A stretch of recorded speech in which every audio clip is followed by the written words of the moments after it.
à toutes et à tous, bienvenue pour ce webinaire métier dédié donc, au métier de chargé clientèle professionnel en banque, donc proposé par Territoire Apprenant Pays de Vannes en partenariat avec Golfe du Morbihan, Vannes Agglomération et le Crédit Agricole du Morbihan. Je m'appelle Sébastien et j'ai le plaisir de vous accompagner durant les 40 prochaines minutes à venir pour vous faire connaître donc, ce métier de chargé clientèle professionnel en banque. Alors avec nous aujourd'hui plusieurs intervenants. Nous avons le plaisir d'accueillir tout d'abord M. François Bellégo, qui est maître de conférence en économie à l'UBS et qui évoquera pour sa part les formations du territoire pour accéder à ce métier. Deux professionnels qui travaillent et qui sont eux conseillers professionnels, Régis Le Goff et Yann Leroux, qui travaillent donc au Crédit Agricole. Régis du côté de Bels et Pluvigné et Yann à Pleuharmel. Donc bonjour messieurs. Avec nous également aujourd'hui Monsieur Patrice Kermorvan, qui est vice-président GMVA en charge de l'enseignement supérieur, recherche et développement du numérique, et Léna Berthelot, qui est aussi vice-présidente GMVA en charge de l'emploi, de formation et de la jeunesse. Bonjour à vous. Et puis également à nos côtés, Sabrina Bertrand de Golfe du Morbihan Vannes Agglomération, qui va m'accompagner également sur la partie technique. Bonjour Sabrina. Bonjour à tous. À ce propos, je vais d'ailleurs te mettre tout de suite à contribution, puisque pour introduire ce webinaire, nous allons vous diffuser une petite vidéo de présentation de ce métier, une vidéo qui a été donc réalisée par le Crédit Agricole. Florian, 26 ans, conseiller professionnel au sein du Crédit Agricole Nord-de-France. J'ai effectué une licence professionnelle banque en alternance avec le Crédit Agricole, puis un master, toujours dans le domaine de la banque. Cynthia, 22 ans, j'ai commencé mon alternance au Crédit Agricole en septembre 2016 sur le marché des professionnels. Mon métier consiste à accompagner le professionnel, l'artisan, le commerçant, les professions libérales, les auto-entrepreneurs dans le domaine de la banque et de l'assurance. Mes missions sont très variées. Elles peuvent aller de la gestion des besoins de trésorerie d'une entreprise à la gestion de ses demandes de financement. Je m'occupe également des besoins privés de l'entrepreneur ou du dirigeant. Comme prévu, Monsieur Bochard, je vous ai apporté le bilan de cette année. Parfait, venez, on va regarder ça ensemble. Vous avez pensé à ramener le devis concernant le véhicule ? Oui, tout à fait. Ce qui me plaît dans mon métier, c'est la diversité des clients rencontrés, mais aussi d'accompagner le client dans ses différents projets, quand ça va bien, mais aussi quand ça va mal. Les clients et les demandes sont très variées. J'ai toujours des propositions et des projets différents qui me permettent d'apprendre beaucoup de choses sur la vie du client et sur la vie aussi en entreprise. Est-ce que tu peux me dire quelle garantie tu choisirais pour ce dossier ? Oui, bien sûr, on va regarder ça ensemble. C'est quoi l'objet du financement ? Donc c'est un rachat de prêt IMO et je n'arrive pas à choisir la garantie. D'accord.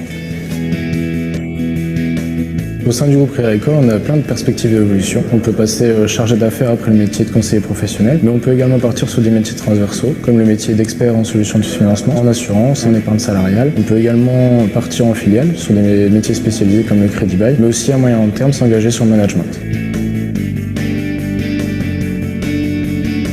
Les compétences nécessaires pour être conseiller professionnel sont d'avoir des capacités d'analyse économique afin de connaître son tissu économique local mais aussi le tissu économique national, des compétences d'analyse financière, savoir lire un bilan, un compte de résultat, des compétences fiscales afin de pouvoir mieux conseiller le client. Il faut également avoir la fibre commerciale puisque c'est un métier qui nécessite de la négociation et la commercialisation de certains produits. Ce qui me plaît dans le fait de travailler au Crédit Agricole, c'est de travailler dans un grand établissement bancaire à dimension régionale avec un circuit décisionnel local. Le conseil que je donnerais à la prochaine génération, c'est vraiment d'être curieux. C'est d'être acteur de son projet et de sa vie professionnelle. C'est un métier à forte valeur ajoutée. Il n'y a jamais de routine qui s'installe, on voit plein de choses. C'est vraiment un métier passionnant. Merci Sabrina pour cette vidéo. Alors avant de donner la parole à M. François Bellégo, quelques petites données chiffrées quand même sur ce métier. Avec des statistiques qui nous sont données par la région Bretagne, et plus précisément sur Vannes pour la famille professionnelle employée de la banque et des assurances et techniciens de la banque. Donc, concernant les types de contrats, il faut savoir que les chargés de clientèle professionnelle sont à 89% en CDI et à 7% en CDD. C'est principalement également des temps complets à 87%. Au niveau du salaire, en début de carrière, on débute avec un salaire autour de 1 700 € à l'accueil. Et après, il faut évoluer pour arriver à ce poste, avec notamment une formation, et nos professionnels pourront nous en parler tout à l'heure, pour arriver à un salaire net moyen autour de 2 500 € par mois. Il faut savoir aussi que dans ce poste, il y a beaucoup de contrats d'apprentissage sur le territoire de Vannes qui sont proposés. Et vous n'êtes pas sans savoir que c'est aussi un secteur, la banque, qui recrute beaucoup. Donc, voilà quelques données pour commencer tout ça. Alors, au niveau de la formation, je vais donc passer la parole à Monsieur François Bellégo. Imaginons que je suis étudiant, j'ai envie de devenir chargé de clientèle pro. Quelles sont les formations qui sont disponibles sur le territoire du Pays de Vannes? Alors, il y a pas mal de formations disponibles. Bon, évidemment, toutes ne sont pas présentées sur notre territoire, mais il y en a beaucoup. Il y a, pour commencer, tous les Bac+2 sous forme de BTS. Alors, il y a un BTS qui est très largement représenté, qui s'appelle Management commercial opérationnel. C'est l'ancien BTS Management des unités commerciales. Et donc là, il existe à l'ESSUP, au lycée Saint-Paul, au lycée Charles de Gaulle, au CFA de la Chambre des métiers, à l'AFTEC dans la zone de l'Arroiseau. Donc tout ça, c'est à Vannes, bien sûr. Il y a un autre BTS qui est représenté une seule fois dans notre agglo. C'est un BTS pourtant assez fréquent, négociation et digitalisation de la relation client, l'ancien NRC, et là qui, sur l'agglo, est proposé par les SUP. Nous avons également un bachelor, alors là on passe à Bac+3 gestion finance, qui est proposé par l'IPAC Bachelor Factory à l'Arroiseau. Et sinon, on passe là au Bac+2, Bac+3, parce que c'est en pleine évolution. Ce sont les DUT qui deviennent des BUT. Les diplômes deviennent des bachelors en 3 ans. Et donc, le plus adapté certainement pour un CC Pro, c'est le GEA. Mais les collègues pourront le confirmer, je pense, il y a pas mal de TC, de techniques de commercialisation, qui sont rentrées dans la banque et qui ont évolué après ont commencé en part, hein, en clientèle de particuliers, et qui ont évolué par la suite avec des formations internes vers la clientèle pro. Donc ces deux formations, ces deux DUT et BUT en GEA et TC sont proposées par l'UT de Vannes à Carcado. Et puis, on termine avec une licence professionnelle banque qui est proposée par la fac à Toanic, là qui est plutôt orientée de la même façon que les formations commerciales auparavant vers la clientèle part, mais qui peut évoluer au bout de quelques années à l'intérieur de l'entreprise. Et puis un master, le master qui est sans doute le plus adapté, un master monnaie, banque, finance, qui est proposé également à la faculté à Toanic. Donc tout ça, c'est à Vannes, et donc ça va de Bac+2 à Bac+5. Le standard maintenant ayant évolué, et on entre le plus souvent avec un Bac+3. Hein. Il y a quelques années, c'était avec un Bac+2, mais actuellement, c'est devenu un souhait de la branche de démarrer à Bac+3. Donc les personnes qui ont fait un BTS souvent font une année supplémentaire par la suite. Voilà. Voilà un petit peu ce qui se passe sur notre territoire. Merci, Monsieur Bellégo, pour ce panorama des formations du territoire. Alors, au niveau des formations, on va en savoir un petit peu plus avec nos deux professionnels. On va passer un petit peu de temps, un petit peu pour vous nous expliquer quel est votre métier, comment vous en êtes arrivé là. Et du coup, pour faire le lien avec les formations, la première question que je voudrais vous poser, Yann, Régis, c'est qu'est-ce qui vous a amené à ce métier de chargé de clientèle professionnelle, avec pourquoi pas nous donner justement par quelle formation vous êtes passé pour arriver à ce métier. On commence par Yann, peut-être? Oui, moi, ça m'a paru un secteur d'activité en fait qui recrute avec une palette de métiers et d'organisations, c'est vrai, offrant de réelles perspectives d'évolution en fait. Après, donc, dans un premier temps, j'ai été embauché à l'accueil en fait, et comme disait Monsieur Bellégo, je me suis vite orienté vers la filière des particuliers. Et au fur et à mesure des années, au bout de 5-6 ans, en fait, je me suis rendu compte au niveau de l'agence qu'il existait un réel lien entre le professionnel et le chargé clientèle pro.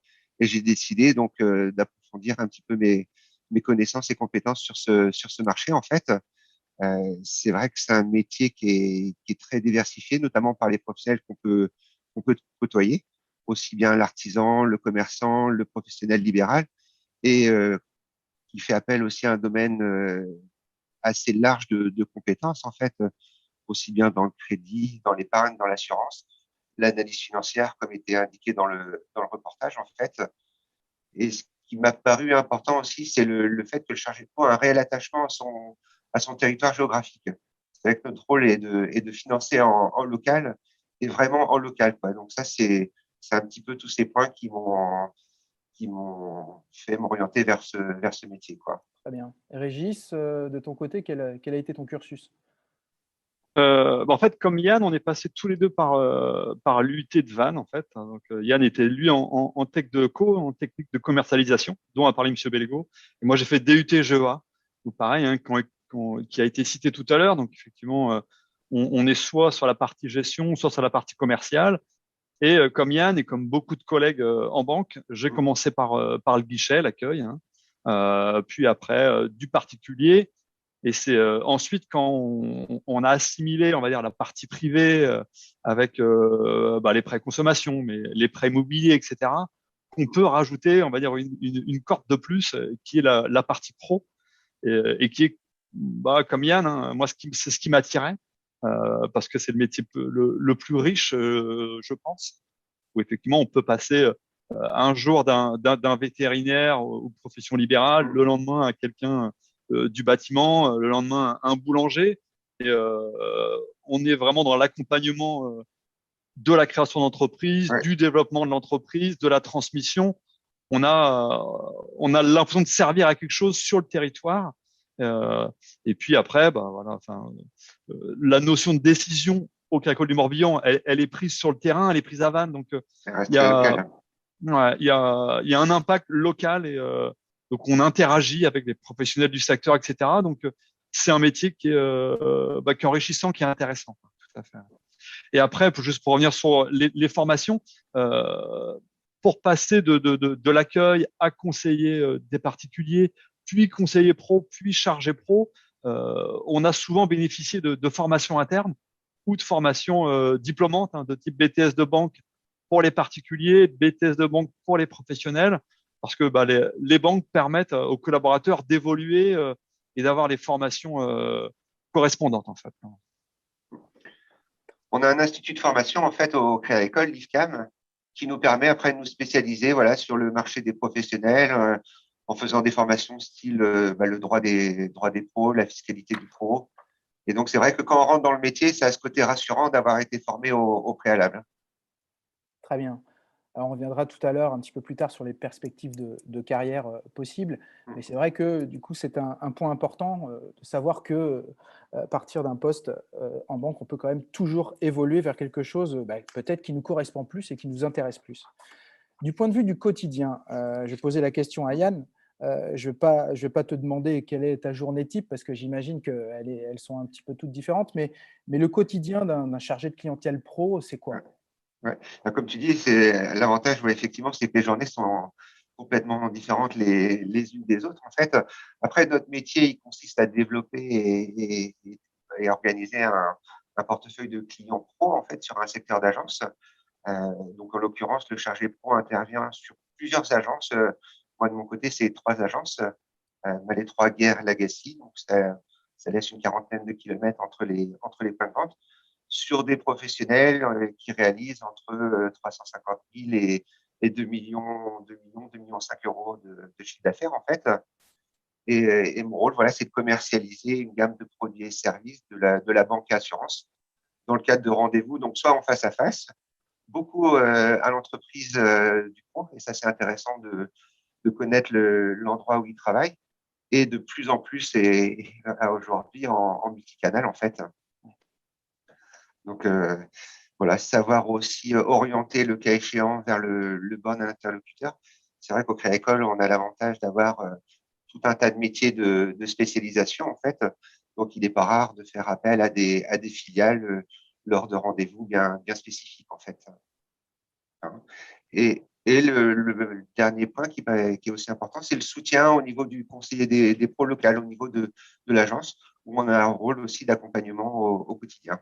D'accord. Régis, est-ce que tu as des choses à rajouter sur la présentation de Yann?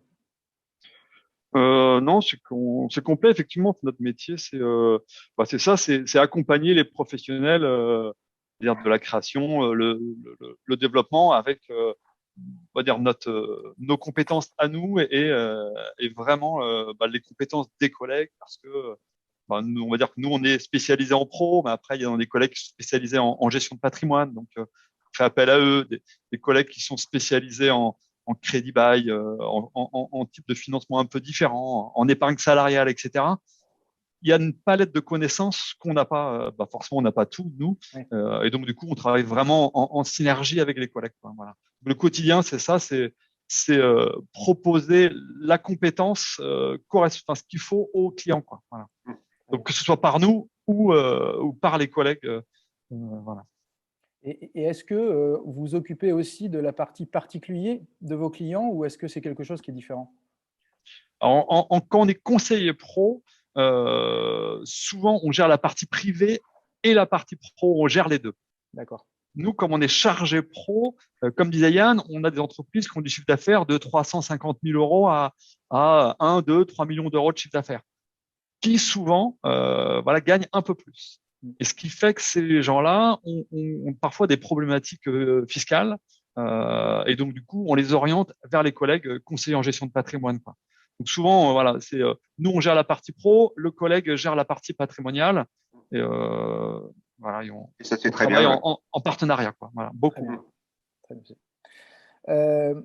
Régis, pour enchaîner sur un petit peu sur vos conditions de travail, on parlait salaire tout à l'heure.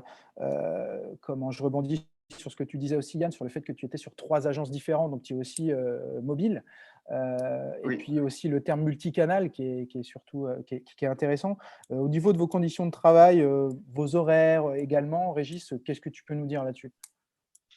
Alors, il y a les horaires d'agence standard qui sont on va dire un 9h, 18h avec une pause le midi. Nous, en tant que chargé pro, on n'est pas soumis à ces horaires, en fait. C'est-à-dire qu'on est au forfait jour. Donc, globalement, on respecte ces horaires, mais on a une flexibilité sur comment gérer notre agenda pour éventuellement, comme disait Yann, se rendre chez le client aux heures qu'arrange le client. Et du coup, voilà, c'est un nombre de jours travaillés sur l'année et pas forcément un nombre d'heures. Même si le travail fait que finalement, on fait largement nos heures vis-à-vis des collègues, il n'y a pas de souci. Donc voilà. En gros, on travaille 4 jours et demi par semaine, c'est-à-dire mardi, mercredi, jeudi, vendredi et la moitié du samedi. Voilà, jusqu'à 12, 13 heures, 13h30. Et après, on a 9 semaines de congés par an. Voilà. Donc, ça laisse aussi du temps. C'est un métier sur lequel on s'investit énormément, mais ça laisse aussi du temps pour la vie privée. Donc, avec des week-ends de 2 jours et demi et 9 semaines de congés payés. Voilà. Il y a un équilibre vie privée, vie pro qui est faisable sur notre métier, quoi. Voilà. C'est important. Ouais. Yann, quelque chose à rajouter? Non, Il a été complet. Oui, il a été très bon. Très bien.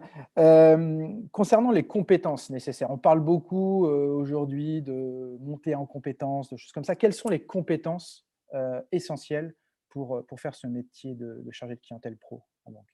Yann. Alors, sur la formation, en fait, alors moi, j'ai un bac STT, en fait, action commerciale, que j'avais passé au lycée Charles de Gaulle à Vannes. Et donc, après, je me suis orienté vers un DUT technique de commercialisation, donc idem à l'IUT de Vannes. Quand je parlais d'attachement local, c'est vrai que, vous voyez, le bac au lycée Charles de Gaulle, l'IUT de Vannes, et puis après l'embauche au Créa-École du Morbihan. Donc, il y a un aspect local qui est important, en fait. Et puis après, l'embauche au Créa-École, et là, c'est vrai que j'ai pu faire beaucoup de formations en interne, en fait, notamment sur le marché des pros, via ce que je disais tout à l'heure sur notre institut de formation, l'IFCAM, en me spécialisant sur certaines thématiques particulières. D'accord. Vous avez aussi peut-être été formé sur des outils qui vous accompagnent justement Ah bah, à… ouais, c'est au quotidien. Là, par exemple, une fois que je vais avoir accroché la conférence, et ben, cet après-midi, on a une formation en classe virtuelle loi de finances 2021. Donc, c'est vrai que c'est très, très régulier, en fait, les formations, ouais. Et ça passe beaucoup par l'e-learning à aujourd'hui aussi, oui. E-learning beaucoup aussi. Ouais. Oui, ouais. Régis? Pas grand-chose à rajouter. Effectivement, c'est un métier où on est effectivement beaucoup formé donc déjà pour passer du métier des particuliers aux pros, et puis beaucoup formé parce que il y a des obligations réglementaires sur la commercialisation des prêts immobiliers, par exemple. Il y a ce qu'on appelle une directive DCI. Voilà, il y a une directive sur les assurances. On ne peut pas vendre des assurances si on n'est pas formé sur les assurances. Il y a beaucoup d'obligations réglementaires qui sont logiques sur la lutte contre le blanchiment, etc. Voilà. Donc, on a des formations très régulières, on va dire obligatoires, et puis de mise en compétence. Après, vous avez aussi peut-être le choix individuellement de vous diriger vers une compétence pour laquelle vous vous dites, bah ouais, là, peut-être en avoir besoin. Ou… Oui, bah, On a accès à une complètement. banque de données. Pardon, Yann. Vas-y, Oui. Yann. Non, mais c'est ça. Et puis, si on veut évoluer vers une thématique particulière, on peut se former sur l'épargne salariale, par exemple, sur la fiscalité des entreprises, sur le marketing. Enfin, il y a plein d'horizons Qui s'offre à vous. qui s'offrent à vous, de possibles. Ouais. Très bien. Et du point de vue des qualités, alors, les qualités, on parlait de compétences, on peut être formé à faire des choses, mais les qualités, tout le monde ne peut pas être chargé de clientèle pro. Quelles sont pour vous les qualités essentielles à avoir dans ce métier? Régis? Comme disait Yann, Yann il parlait de territoire, presque de terroir. Ouais, effectivement, voilà, le fait d'avoir fait les formations ici, d'accompagner les entrepreneurs sur le territoire, il y a inévitablement une notion d'empathie, en fait, une notion de… Il faut s'intéresser aux clients qu'on a en face, parce que, encore une fois, moi, je sais pas faire du pain, je sais pas faire un mur, ou je sais pas faire une anesthésie, ou autre, etc. Donc, il faut s'intéresser aux clients qu'on a en face, parce que on a besoin de comprendre le cycle de production, le cycle d'exploitation. Voilà, donc une des choses pour être, mais dans la banque en général, il y a une notion de commerce, de commerce, c'est ça. Donc forcément d'empathie vis-à-vis du client, ça c'est inévitable. Et puis après, comme on est dans la finance, finance locale, mais il y a forcément de la rigueur. Il y a forcément, comme je l'ai tout à l'heure, il y a des obligations réglementaires, donc la rigueur, elle est partie prenante de notre métier. On est soumis à des règles comptables, des règles juridiques, etc. Donc, je dirais que c'est les deux choses principales, en fait, en qualité. Qu'est-ce qu'on avait d'autre? Ah oui, savoir dire oui, savoir dire non. Voilà.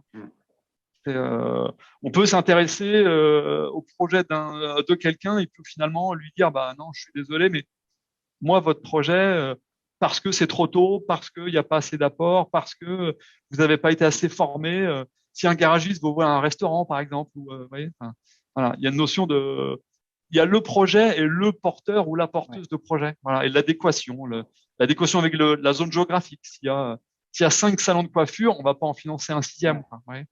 Donc, faut aussi savoir dire non et expliquer pourquoi on dit non. Voilà, toujours dans la notion d'empathie, voilà. Donc ça, c'est voilà, ça. Ouais. Yann, est-ce que tu as des choses à rajouter? Non, mais complètement d'accord avec Régis. C'est vrai que c'est important d'être transparent. On a vraiment le sentiment sur les pros d'avancer avec le porteur de projet, en fait, et le fait d'être transparent, je pense que c'est une réelle qualité vis-à-vis de ce métier. Et je rajouterais peut-être c'est vrai qu'on travaille dans le secteur bancaire, donc l'aspect discrétion, savoir rester discret sur nos métiers, ouais, c'est important aussi. Ouais. Ouais.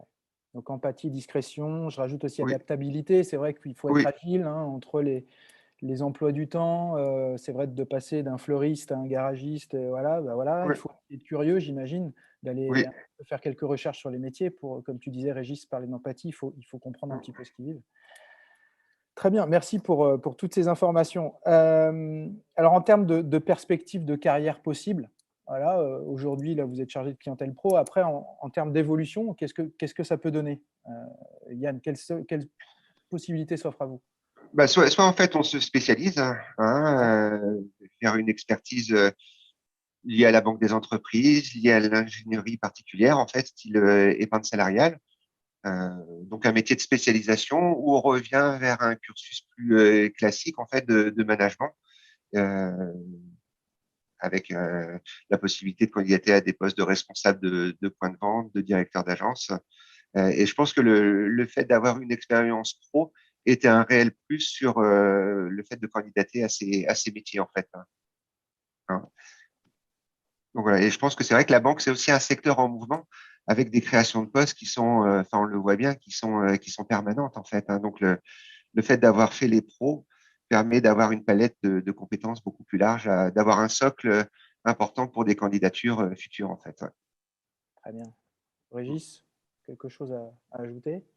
Non, pas grand-chose. Comme dit Yann, de toute façon, c'est ça, c'est soit on part vers l'expertise, hein, comme il disait, soit vers le management, ou soit on peut aussi rester sur le métier du pro, parce que il y a une des critiques qui sont faites des clients vers les banques, c'est que le conseiller change tout le temps.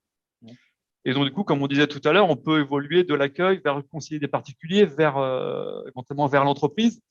À l'accueil, on va rester 2-3 ans. Et en fait, plus on monte, entre guillemets, en compétences, plus les postes sont longs. Quoi, voilà. Donc, nous, nos métiers, c'est des durées de poste qui sont entre 5 et 7, 8 ans. Quoi, voilà.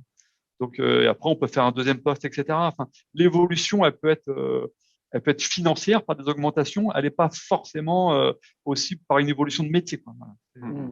Il y a des gens qui peuvent faire 30 ans sur le métier du pro. Voilà, voilà. Soit on reste, soit l'expertise, soit le management, effectivement, comme disait Yann.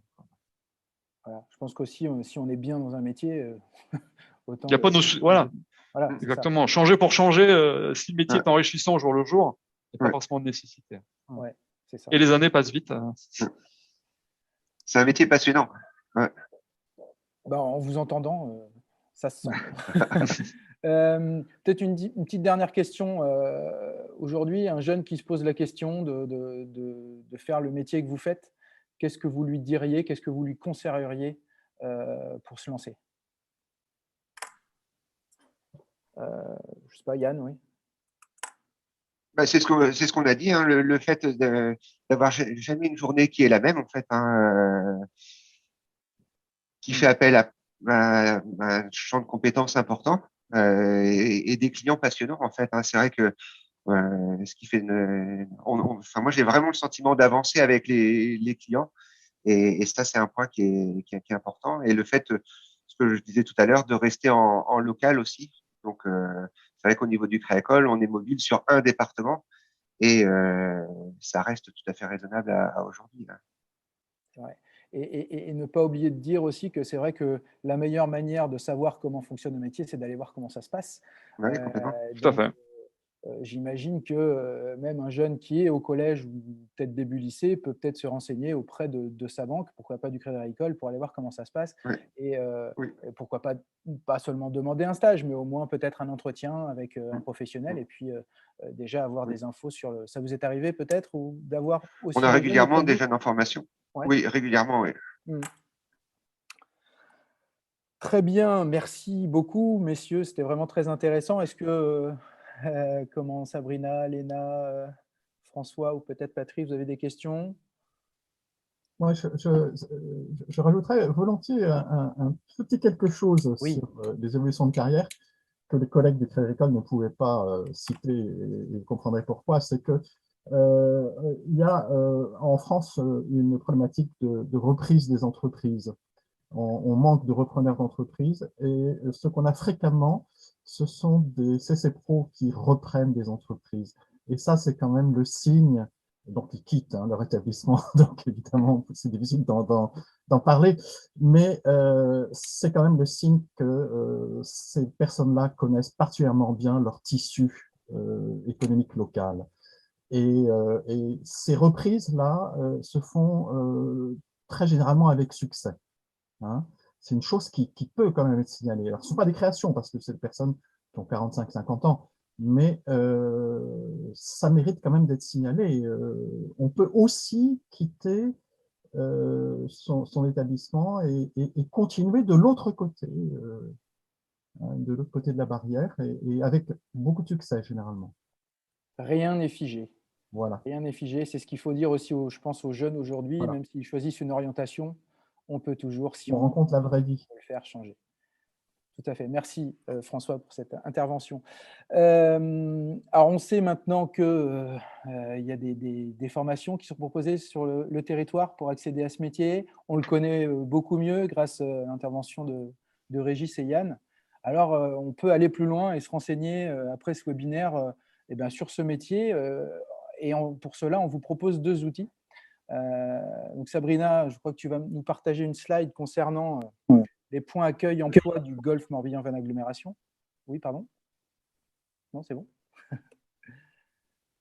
Voilà. Donc les points accueil emploi de Golfe du Morbihan-Vannes Agglomération sont des lieux de ressources et d'échanges pour les personnes à la recherche d'un emploi ou d'une formation.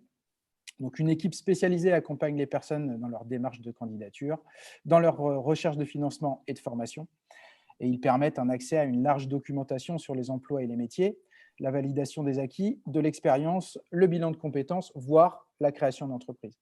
Ils sont également un relais des entreprises dans leur recherche de compétences et accueillent de nombreux partenaires dans le cadre de permanences ou actions ponctuelles pour l'emploi. Donc voilà, concernant les points accueil emploi du Golfe Morbihan-Vannes Agglomération. Le deuxième outil sur lequel on voulait pour lequel on voulait vous parler, c'est la plateforme Useful, justement, du Crédit Agricole. Donc, je crois que là, nous avons une petite vidéo de présentation de la plateforme.